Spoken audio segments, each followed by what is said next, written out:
আমাদের সবাই শুধু জাস্ট জল হচ্ছে। তো তোমার কেন মনে হলো, কোন কনফিডেন্স থেকে মনে হলো যে না প্রফেশন থেকে আমি আসি এবং আমি কিছু একটা হবো, বা কোথায় তুমি থাকতে চাও?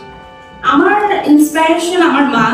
সে আমাকে ছোটবেলা থেকে শিখিয়েছে যে বিউটি সবার মধ্যেই থাকে, বিশেষ করে সবার সৌন্দর্য হচ্ছে তার হাসি। ভীষণ ভালো লাগছে। ফার্স্ট অফ অল আমাদের তো সচরাচর বাংলাদেশে যাওয়া হয় না, কিন্তু আমরা চাই যেতে, কারণ আমাদের কিন্তু অ্যাকচুয়াল অনেকটা ফ্যান বেস বাংলাদেশ থেকেই বিলং করে। তো ওখান থেকে যেরকম এরকম একটা অ্যাওয়ার্ড হচ্ছে, তো শুনেই ভালো লাগছে। এসে আরো ভালো লাগছে যে অনেক ভালো ভালো অ্যাক্টার্সদের, ডিরেক্টরসদের সাথে দেখা হবে বাংলাদেশে। এমনিতেই এত সুন্দর দরকার নেই, মুখটাই দেখেছো আর মিশে, যাই হোক আমি ইমোশনাল হয়ে যাচ্ছি।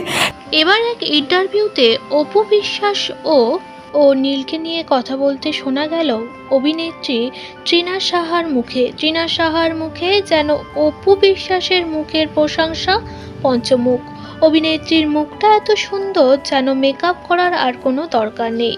বাংলাদেশে অ্যাওয়ার্ড ফাংশনে দেখা মিলেছে টলিউড অভিনেতা নীল ভট্টাচার্যের।